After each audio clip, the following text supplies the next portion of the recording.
Hello, everyone, and welcome to New Polity Podcast. I'm Alex Denley here with Professor Rocco Buttiglione. Very honored to be with you today.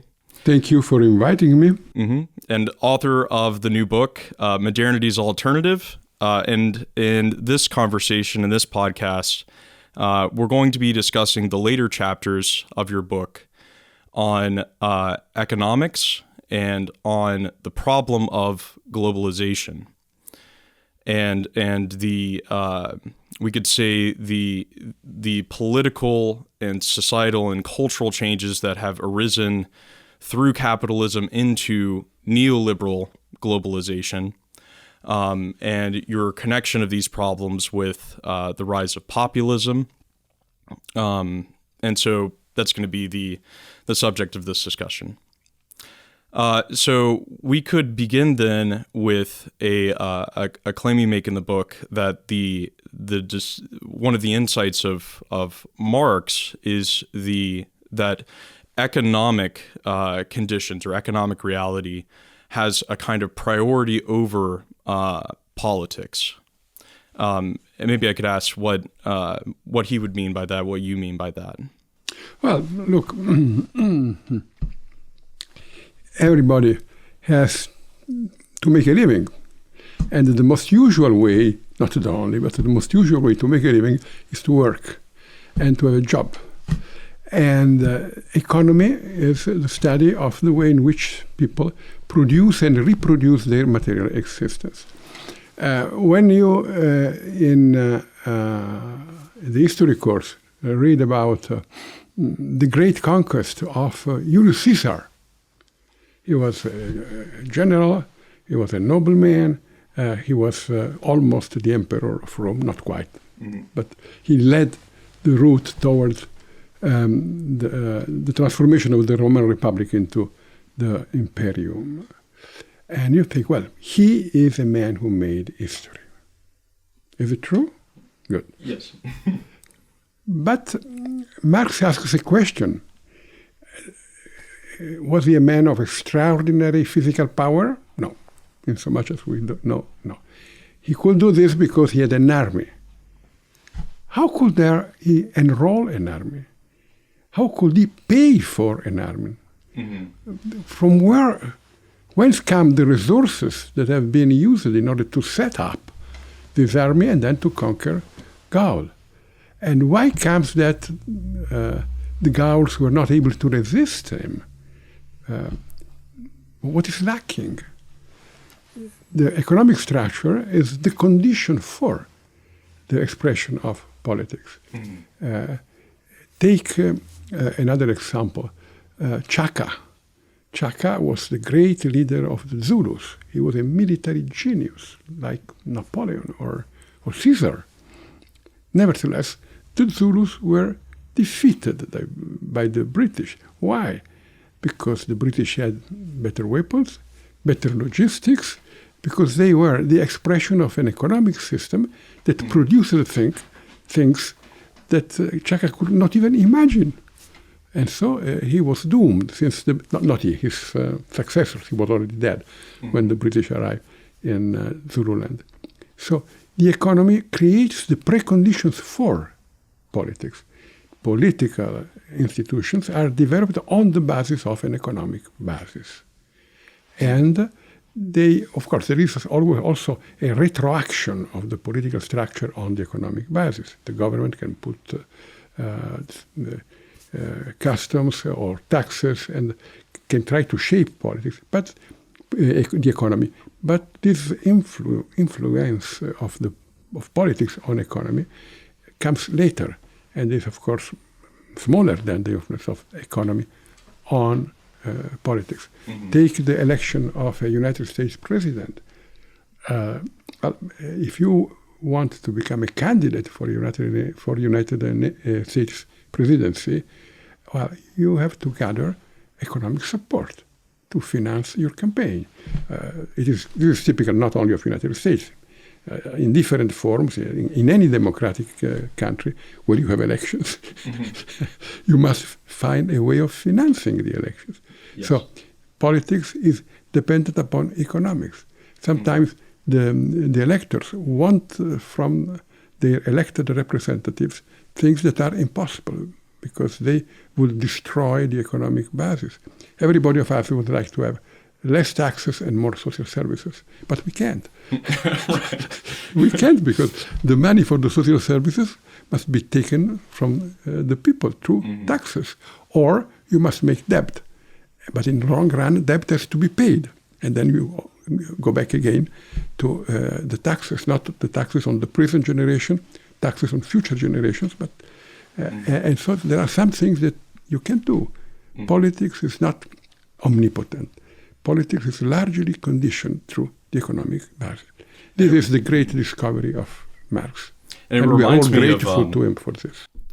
John Paul II, LeVar McPherson's man as worker, like and as labor and producing, that if you don't have that production, that initial work, then there's nothing to fund all of your military, your family, your army, your family, right? All of it depends upon work, and so then with Marx, there is a discovery of this economic structure that's there, right? I remember my Latin American friends who were enthusiastic when they discovered Marx, and they thought, those who made the liberation theology, that they adopted the Marxist analysis as instrument to think the liberation of Latin America. That's the way why they call it a theology of liberation, in which they imagined to create a certain connection between Christian theology and Marxism. The problem is that they were wrong. Right. Revolution doesn't come or even produce liberation in the end, right? It depends which kind of revolution. No, they were wrong.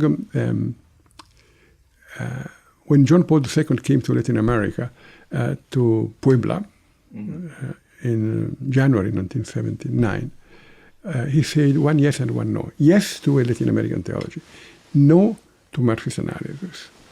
Since then, there is a problem. No to Marxist analysis, then what?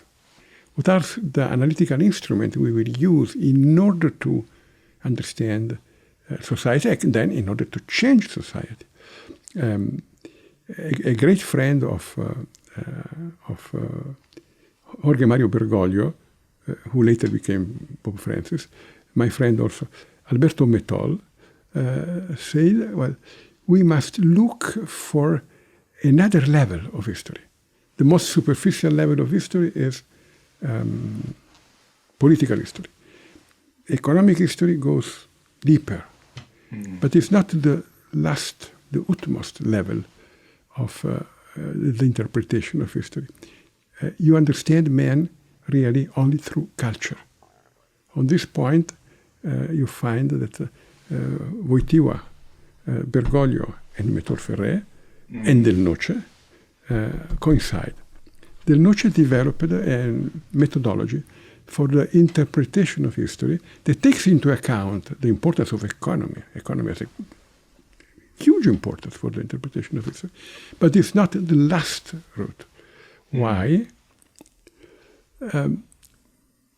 I work for my family. I work for many things. I wish to do many things through my work. But like the vast majority of people, the first purpose of my labor is to support my family. And the family is not something that is derived from the economy. It's something that comes before the economy.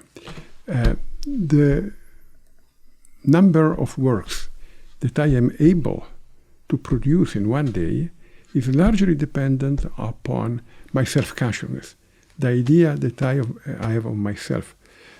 And it's dependent on the love that is constitutive of my personality.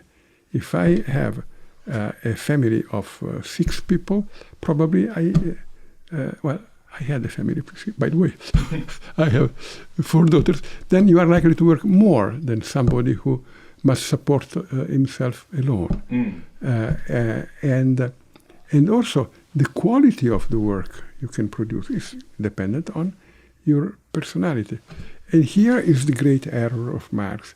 He thought that the value of the production is dependent on the physical labor. Well, he says on labor, but he means really physical labor. That's true, only to a certain extent.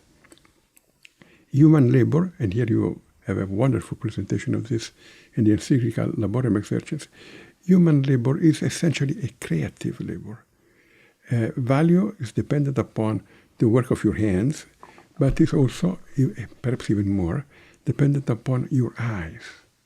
That is, the intelligence with which you read the demands, the desires of the people around you, what they are ready to pay for, and the resources of the country in which you live, the materials that can be put together in order to satisfy the demands of man. And you need the entrepreneur. The entrepreneur is a worker, and in an ideal society, every worker should be an entrepreneur. Everybody should be able to work as if he were the entrepreneur of himself.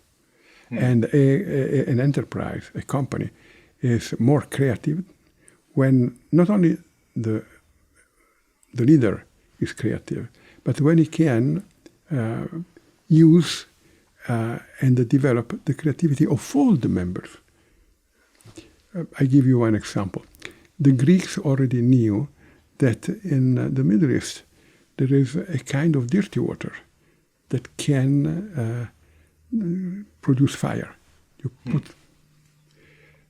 It was a curiosity. It has no economic meaning. Sometime the eye of one man saw that this dirty water, that we call today oil, could be burned in such a way as to develop an enormous force. And this force could be used to put in movement machines, of all kinds of machines. This man became very rich yes. and created a new kind of commodity, a new kind. But this was also it was completely dependent on two things: the eye that sees and the heart, because you have to take the risk of hiring people, of buying raw materials, of producing a finished product, and bringing this product to the market. It can work, but it is also possible that it doesn't work. You need intelligence, but you need also determination and the capacity to motivate your workers and also those who will finance you to give you their money because you are convinced of your project and you succeed in convincing them. You must be a leader of men. This is what is missing in Marx. This is the great discovery, not of Marx, but of the Austrian economy. Oh, yes. Okay. And why would he want to discover oil, or what would that has to be embedded prior in culture, in the Greek culture of trying to discover and to, as you were saying, a determination of the heart and the eyes of what is the potential of the thing, of what could this do, what could this serve myself and others, and also economically develop us. But the first logic is not the logic of how will this be sold on a market initially. It actually, the initial discovery comes from the heart and from culture. Yes, exactly. Culture determines what we consider as an economic good. I give you another example. This discovery has been reinforced through the works of a great anthropologist, Claude Lévi-Strauss. He studied the culture of the peoples. There is a book of Lévi-Strauss on food. Would you ever eat human flesh? No. Possibly under very extreme circumstances. Right. But in principle, no, never. I suppose you would not even eat dog's meat. No, right, unless you're in a very foreign culture or something. In China, they do it. So what is qualified as food, the first and most fundamental economic good is food, is determined in culture. And many people would starve before eating human flesh. Mm-hmm. Some perhaps not, but many people, perhaps most human beings would do that. And with Marx, a very helpful analysis that you gave is that he is, when he moves out of the kind of grand philosophical dialectical motions, he's more of a social scientist, or he's judging, well, if the capitalist structure has separated these classes, they will inevitably come into this conflict. There will be a revolution. But since he's in the realm of this social analysis, when it proves false, when it doesn't come about, or it's falsified, then his theory seemingly ends, right? And however, you draw out his theory of alienation, which is something he didn't foreground in his work, because the theory of alienation implies that there is some ethical good that is being alienated, right? That there is some ethical goodness in the person that's being alienated from his labor, and that progresses, right? Well, Marx thinks you are alienated because the product of your hands, the way you produce, does not belong to you, but it belongs to the capitalist. So, but this does not seem to be true. If you receive a good salary, you're happy to leave your product in the hands of your employer. But he was convinced that no, that you do not receive a good salary, that what you receive is barely sufficient to keep you in life, and perhaps not even that. And this is the reason why in the end you have to make a revolution. And they did the revolution, but the revolution failed. There are two ways in which the revolution fails. One is that capitalism reorganizes itself and is capable of granting the people acceptable living conditions, sometimes good living conditions, and the people are less motivated to make the revolution. This holds true for the United States. In 1919, one could think of a communist revolution in the United States. Some did. Already in 1939, this was unthinkable. Today, much less. The other way in which Marxism fails is the way of the country where the revolution took place. They did make a revolution. And the society that comes after the revolution was worse than the society before the revolution. The people were poorer because centralized planned economy did not function as well as the market. But they were also more alienated because they did not work in a community of friends. Man becomes conscious of himself as a member of a community. And when he is isolated from this community, when he is alone, then man is alienated because the human essence flourishes in the relation. And this was the second reason why they were alienated. And in this sense, you can be alienated even if you receive a fat paycheck at the end of the month, because you do not leave your work as an accomplishment of your personality in a living relation to others. And in Laborem Exercens, John Paul II says also that the way in which you make your revolution determines also the characteristics of the society you will have after the revolution. If you make your revolution with violence and hate will also dominate the society that comes after the revolution. And then some people around him started thinking of a revolution of solidarity. That's what took place, at least in part, in 1981 with Lech Wałęsa and the Solidarity movement in Poland. I wish to remember here the name of a great philosopher who was the chaplain of Solidarność and was a great friend of John Paul II, and also my great friend, Josef Tischner, who died very young. So if you have the alienation occurring and then post-revolution, now you have an even further, it began in violence, and now you have a bureaucratic state who commands the economy, and the alienation continues. Well, you could continue to attempt violent revolutions to keep overthrowing things, but in that mode, overcoming alienation by forming networks of solidarity is as viable, and as John Paul II in Poland proved, Solidarność is a genuine overcoming of that capitalistic alienation, and then the state capitalist Marxist alienation. Yes, it is the idea. Well, it comes very near to something that Eliot had written in the choruses from the Rock. He says, "Do you huddle all together because you love each other? Will you say there is a community?" And yes, we have mass societies that are made of individuals who have no interior connection with one another. The market creates an exterior connection. That's very good. I am in favor of the market. But that is not enough to create a society. You need an interior relation. Also for the good functioning of the market.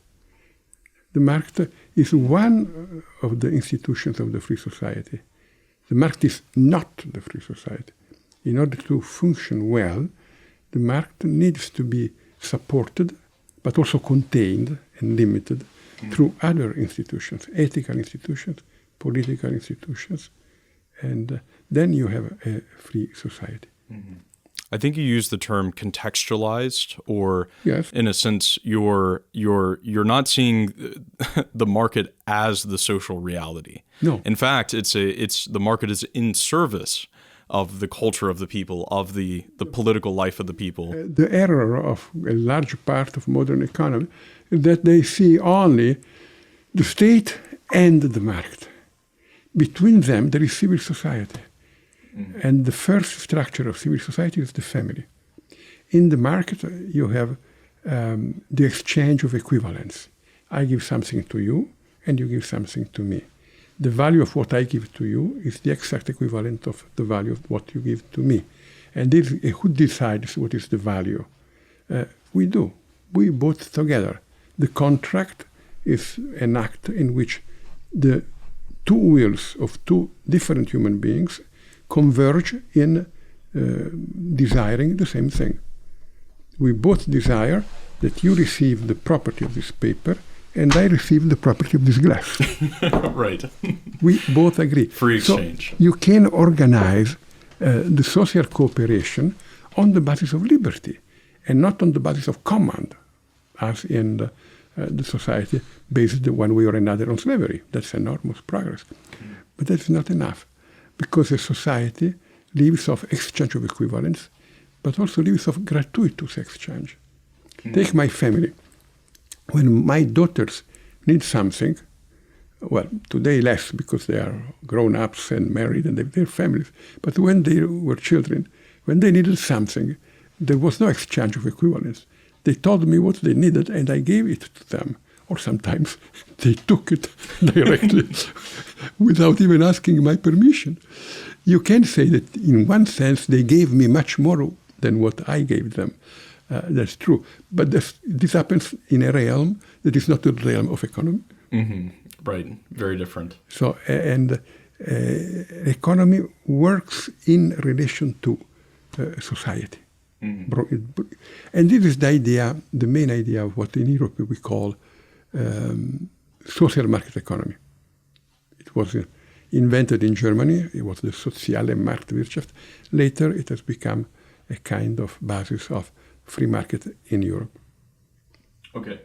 I don't know well the American history, but relying on what my friend Michael Novak told me, you have similar processes in American society in which different forms of gratuitous exchange balance the exchange of equivalence that takes place on the market. Okay. Maybe we could move then to Latin America and the rest of the developing world in this way, and your discussion of this. Because it seems as though and I think you begin your chapter on our change of era and economy by saying that there was a belief that the opening of the developing world to the global markets was only going to help. Only going to help the richer nations, and was going to continue the poor development of the developing world, because they would just extract natural resources for a low cost. And of course, none of that money ends up going to the rest of the developing country. And so Marxism and Marxist revolution, a command economy closed off from the global market, was seen as the only option in that scenario. And I wondered if you could speak more to that. Well, it is the so-called development economy or underdevelopment economy. The main thing, and the authors are authors like Charles Bettelheim, André Gunder Frank, Osea Jeffy, and others. Mm-hmm. Some of them were my good friends. They were very brilliant people, but they were fundamentally wrong.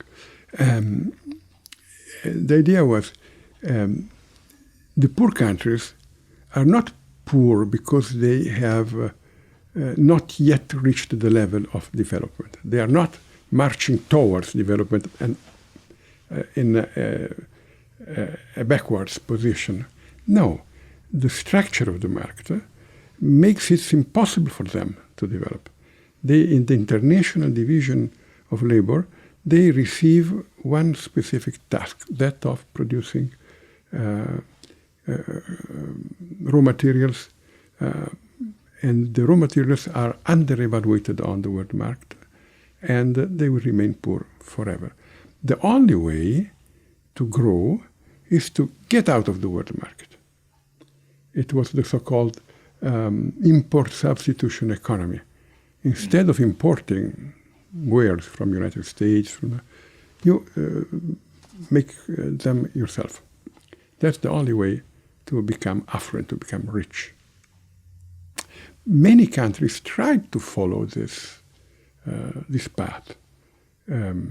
China, President Mao launched the slogan to count on your own strength, not on the strength of others. We do everything. We don't buy anything. Mm-hmm. It was a disaster. It was the Cultural Revolution. It failed. There were perhaps 30 million people who starved only in China. But the same happened in Angola, in Mozambique, in Ethiopia, in Vietnam, in Cambodia, in many other countries. On the other hand, some other countries, much smaller, negotiated a fair participation in the world market. It were the so-called four East Asian tigers. They were South Korea, they were Hong Kong, they were Singapore, and they were... Japan? Japan is another... No, okay. Taiwan. Taiwan. The fourth of the four tigers was Taiwan. And, but to be sure, there was some truth in the vision of the economy of underdevelopment, because not because of the market, but because of the tariffs and customs. The situation was manipulated in such a way that raw materials really costed very little, and that the possibility of developing more advanced forms of production was very limited. In 1994, with the treatises of Marrakech, you have the institution of the WTO, the World Trade Organization, and you have a new structure of the world market, much more liberal.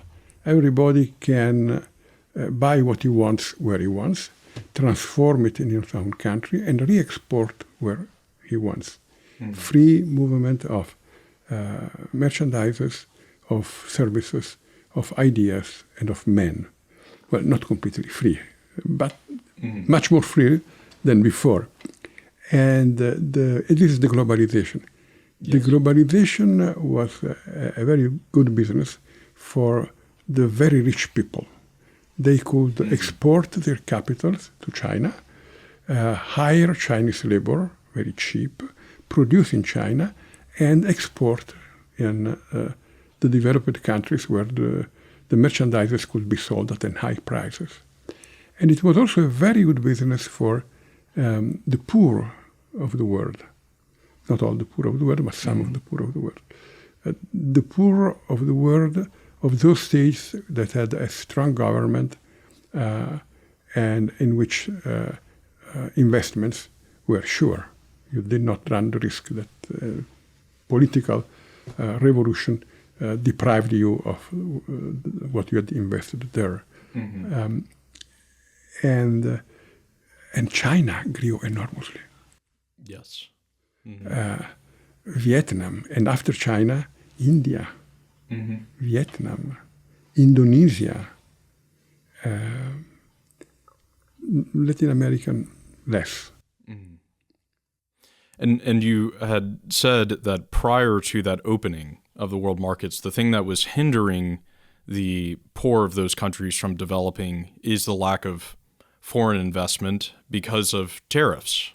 That there were very high tariffs that had maintained no access to the American and European markets. Because of tariffs, they had no access to our markets. Also, because they had to create some preconditions for the investment. And some of them did, and some of them didn't. Why this did not happen in Africa, at least not in a sufficient measure. Why it happened in, Latin America is different. Because in Africa you did not have strong governments. You did not have political stability. You did not have a clear rule of law. Nobody goes and invests in lands where his life is endangered, or in which the political leader from one day to another can change the rules and make unrentable an investment that in the beginning was very convenient. So, but where you had political stability and rule of law, the countries flourished. Those were the conditions that a foreign investment would say, yes, money there. It was wise. Right. Pope Benedict XVI has seen this process and has said, well, wonderful, very good. But beware, it needs to be ethically and politically led. The force of the market is positive, it is good, but it can also become bad. It is good by essence, but it can be bad by accident, like the water. In principle, water is good, brings life, but under circumstances you can drown, and then water brings death. Or the water, dirty water, can bring illnesses and people will die. So you have to have a certain control on the market, because there are also those who do not gain in the game of globalization. There are also the losers of globalization.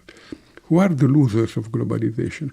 Are the poor of the rich countries, or also the middle classes of the rich countries. They are exposed to the competition without rules with the poor of the poor countries. And in this competition, they see their salaries lowered, or their jobs migrate to the other countries and they remain unemployed. Well, in the United States, not very much people remained unemployed. They found new jobs, but they found new jobs with less money and less prestige in the traditional so-called tertiary sector. And they were angry. If you want to understand American populism, the basis is a globalization in which they felt abandoned. Nobody takes care of us. And we feel this acutely where we are, Steubenville. You can see all of the the effects of globalization with closed factories and people have moved away. The steel industry moved to China. Mm-hmm. Pittsburgh was once the city of the steel industry, and also the surrounding cities participated in this industry. And this industry almost disappeared, not quite, but only some sections remained. A large part went to China, to India, and of course the people were not very happy. Right. And so you have this phenomenon of the Western populism.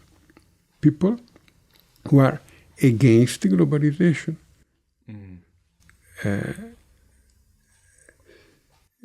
Could we have a policy that made of globalization a win-win game? You could have. We had once. I was in government in Europe, and we had, with Helmut Kohl, the great chancellor of the German unification, we had the idea of a knowledge economy. You must allow the sectors with a middle-low technology level to migrate to China. You must develop new sectors with a high technology level and produce goods and services that the Chinese cannot produce. Then we sell them these new products. They sell us the old products of the traditional manufacture, and we will all be happy and we will grow all together. Mm-hmm. This has been done to a certain extent, but not adequately.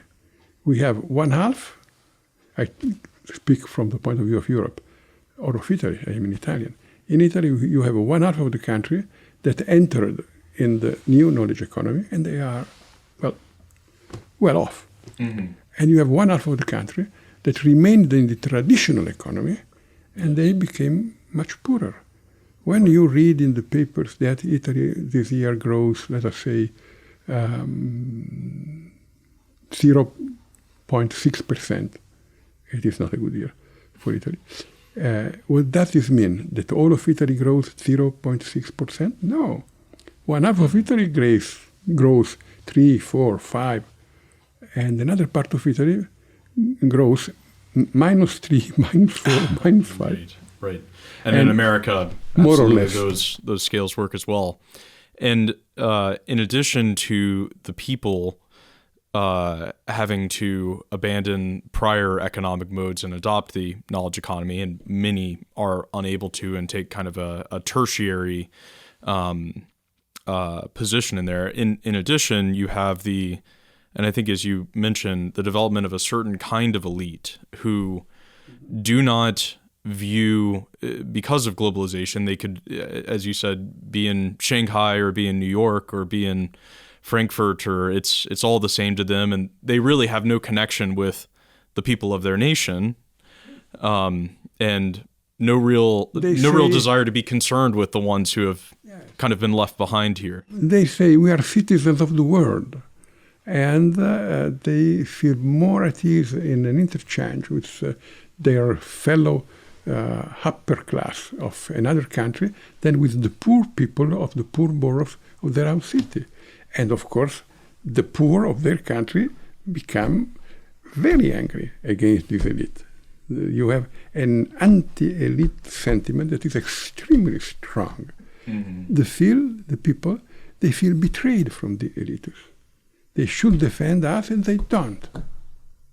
The most usual form in which this takes place is they bring people from abroad in the United States to fill the jobs that once were ours, because they accept to be paid less, which is false, but not completely. Mm-hmm. And in any case, they are right in being angry. They see one part of the truth, and they take as their opponents, not their real opponents, but the poor people coming from other countries. But there is a problem. And the elites who should propose solutions for this problem don't. Yes. That we should certainly address that. They criticize the people, saying, "Oh, they are fascist, they are racist." Well, the people may express their anger in wrong forms that maybe in time or even become really racist if you do not offer them solutions for the real problem that they have. And to offer solutions, first of all, you must see the real problem. Mm-hmm. You must acknowledge them and actually dialogue and listen with what the problems are. And you must speak their language. Yes. Look, I was a great friend of the great Chancellor Helmut Kohl. And now and then I went to Ludwigshafen to pay him a visit. And we took a stroll around the Rhine River. And with me, he spoke perfect German, of course. Absolute. But now and then, somebody saw him and came to greet him. And then he started speaking a completely different language. That was the dialect of that place. I could not understand one word. Wow. He could speak the language of the elite, and he could speak the language of the people.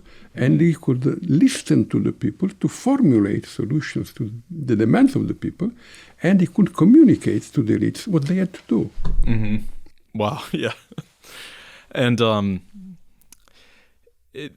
want to move to the problem of migration as well as being part of this populist anger against the elite being associated with migrants, and migrants are the reason we've lost all of our jobs instead of globalization, and and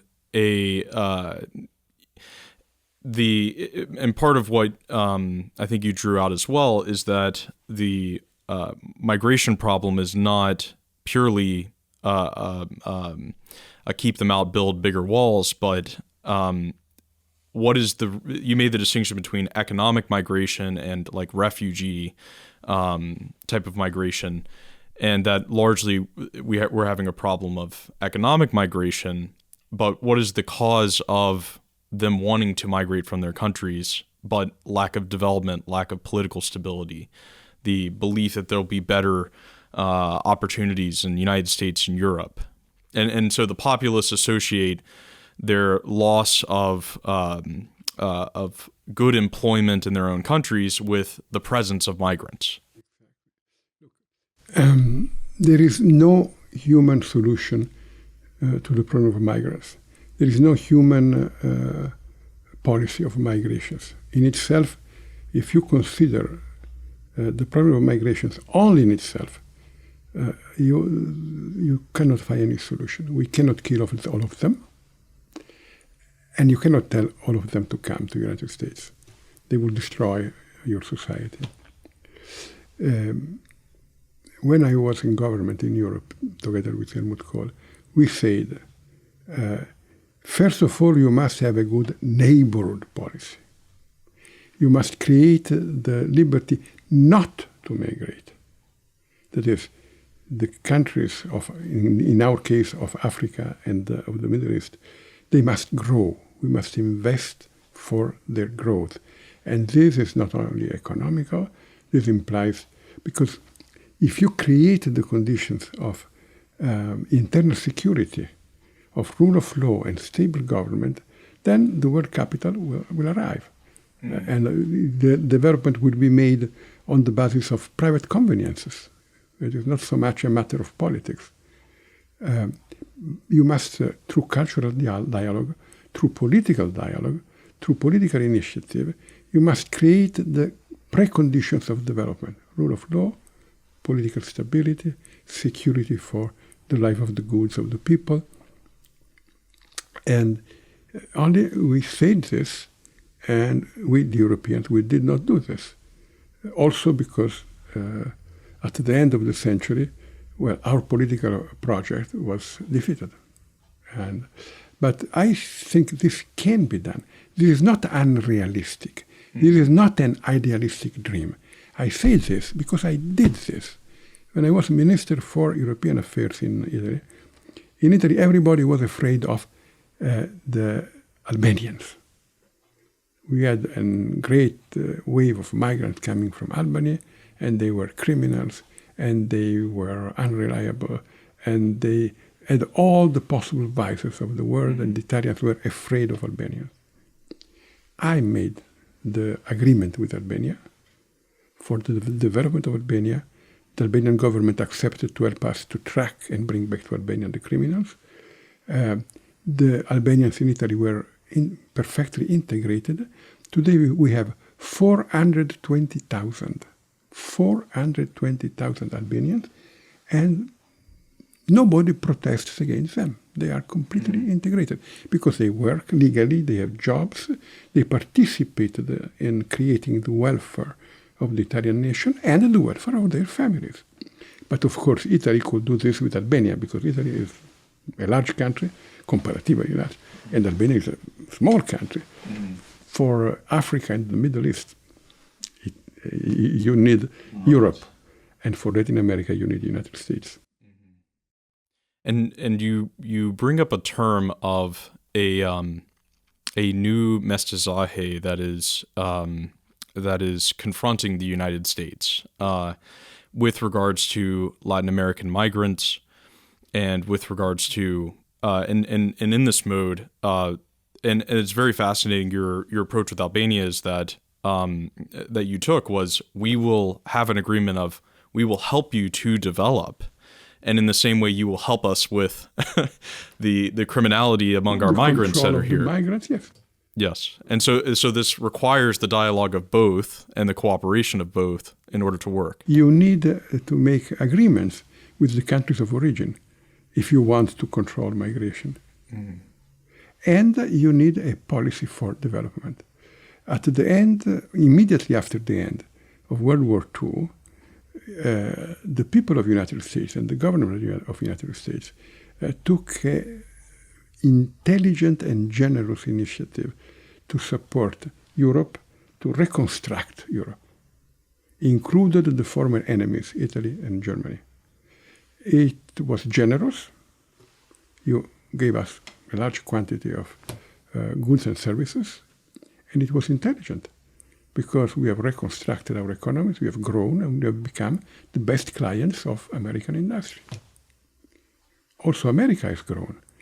If we do the same today with Africa and Latin America, we can grow all together. Yes, and not have a and you make a distinction between populist movements and what you're calling a popular movement, and the populist having excuse me, a kind of reactionary against the elite, a confusion of globalization and the problem of migrants, a turning inwards to the nation, but with basically whatever's happening outside can deal with itself. Does not matter. Right, exactly. But a genuinely popular movement could at the same time retain here is our identity, here is our people and our culture that is good, that must be protected, that must be served. And in order to actually protect that identity, to serve it, we need to be in dialogue and help to develop the places where all the migrants are flowing into, to make agreements, to dialogue with their culture.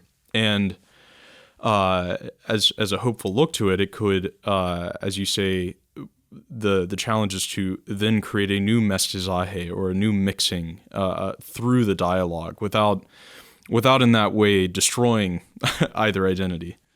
I can give you an example with Italian history. In Italy, we had Mussolini. Mussolini said, the Italians for themselves. Italy has a great power that imposes its will to the neighbors, and through the exploitation of the neighbors, the colonial empire creates its own prosperity. It brought to war. It was a disaster. And Mussolini had the heritage of a war that Italy had won, the First World War. De Gasperi had the heritage of a war that Italy had lost, the Second World War.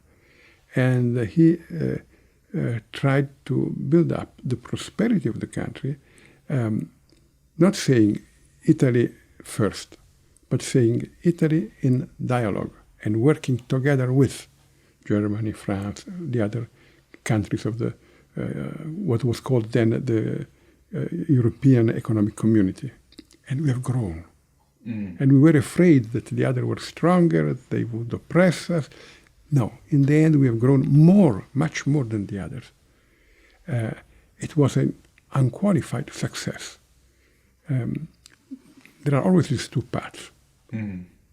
I try to build an empire, or I try to create a common market in which we all can produce with the best of our energies. According to the law of division of labor, formulated for the first time by Adam Smith, the larger the market, the more efficient the combinations of raw materials and human labor that can be produced. The smaller the market, the less efficient are those combinations. Creating a larger market, we have expanded not the territorial dimension of Italy, but the economic space of Italy. The same holds true today at a world level. If we stick together, we create an enormous economic space in which we all can thrive. If we divide ourselves, if we are one against the other, the economic space is reduced, and in the end we will be all poorer. Yes, and you had also discussed the populist movement towards tariffs and towards creating basically economic zones of influence where others are excluded from the global market. And in the end you will clash. Right, and you can see that there was a motivation against a certain kind of elite and a genuine resentment that had been built because of being forgotten, of being left behind. This is the difference between populist and popular.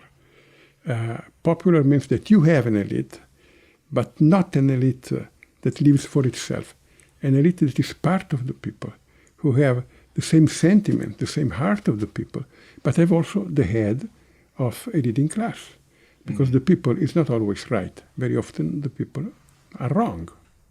They did not go to the London School of Economics or to the Massachusetts Institute of Technology, and they don't know a lot of things. On one point, they are not wrong. They feel that they are cheated upon, and in this they are right. Yes. So you must give them a ruling class that is really a class of the government for the people, of the people and through the people. Today, the people feel that the ruling class is not a ruling class, it's a dominant class. They make their own business and not my business, the business of me, man of the street. And populism is the result of this divorce. Whilst a popular policy is a policy that bridges this divorce, in which the people again have elites that they can trust. I think that's part of the witness of Pope Francis is this the elite who have the heart of the people, who are always keeping them in mind, that the people, and of course in classical political theory, that their whole power is meant to serve, Yes. to be a servant of the people. The idea, Pope Francis says, shepherds who have the smell the smell of the flock, right. And the flock recognizes them because they have the same smell. Yeah, that's the point. We have great popular parties in the past have created ruling classes that were a real expression of the people. The ideal of democracy is that all the people is ruling class, that ruling class and people coincide. This, of course, is impossible. It's an ideal, but the larger the ruling class and the nearer the ruling class stands to the people, well, the more democratic a country is. And I now see, the ruling classes are restricted and far away from the people. Yes.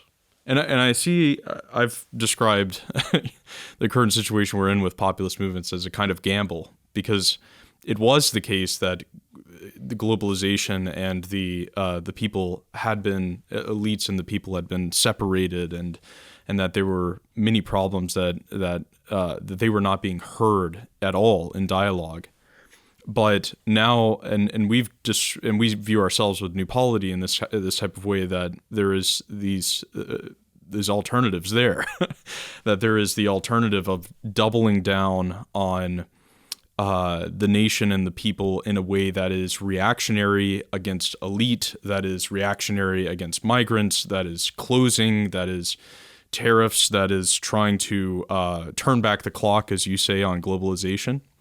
And then what also is available to us, and hopefully this is our Christian witness here in America, that we can turn it in this direction, is the building up of the nation and the culture of our people, and the development of an elite who actually has the smell of the flock with them. Look, since many years, with some friends, I have developing an idea on what shall we do to give a Christian answer to the suffering of the middle classes and of the poor of the rich countries. Tariffs are one answer, I think a wrong answer. Under circumstances, they may work, but in general, it is a wrong answer. Because if you put customs on the component parts of cars that are produced in Mexico, and you produce those component parts in the United States, what is the result? Cars will cost much more, and people will buy less cars, and then you will have less jobs in the automobile industry. You will destroy jobs in Mexico, but you will not create an equal number of jobs in the United States. You can add the fact that probably in Mexico they will put customs on the imports from the United States, and will reduce even more the number of jobs. What if we made a great international agreement on wages and labor? An international agreement for the defense of labor in China. And if in China they had to pay salaries that are not exactly equal to those of the United States, but well, if you give, it will be enough to give to the Chinese workers the possibility of making contracts like those that they make in the United States, to freely bargain their salary. Would this re-equilibrate the situation? I think it would. Yes, and in that you also say that this can't happen too quickly, right? That we can't be ideological about it and think we can guarantee the same rights for global workers. You need time, of course. Yeah. In order to reach the agreements of Marrakech, it took, I think, more than 30 years. So you can't. But if you never begin, you will never arrive. Right. I don't know how many years would be needed and what are the stages through which you have to go. But it works. For this, you need a global governance. Governance is not government. It is not more government. It's the sense of responsibility according to which when I take a decision, I take into account the effects of my decision, not only for the people of my country, but also for the people of other countries. And not only for now, but also for the next future. Right. It has to be, and I'm just thinking of John the 23rd and Pacem in Terris, that the fact that we are in a global common good requires a global common authority. And this proposal has been advanced in another form in Caritas in Veritate of Benedict XVI. We must govern globalization. What is the best way of governing globalization? To defend the rights of work. Instead of reducing the imports, defend the rights of workers. If the workers will be paid adequately, then the comparative advantage of some countries over others will be diminished or completely annulled. And then it can become reasonable to bring back jobs to the United States. Yes. And as we move to closing this very wonderful discussion, you in the book we've had this globalization occur, and this is really a time for Christianity what we need is a globalization of the spirit. This is the recognition of the dignity of work in all the countries of the world is a part of the globalization of the spirit. Is it possible that we have an advanced attempt to regulate the emissions of CO2 in the world, and we don't have it for the defense of the rights of work? Mm-hmm. What does this tell us about the culture of our time? Yes. Well, this is wonderful. Thank you so much for this conversation. For everyone listening, there's much more in the book, so please get the book, Modernity's Alternative. And thank you, Professor. I'm very honored to have this conversation with you. Thank you very much. My pleasure. Thank you, everyone, and we'll see you next time.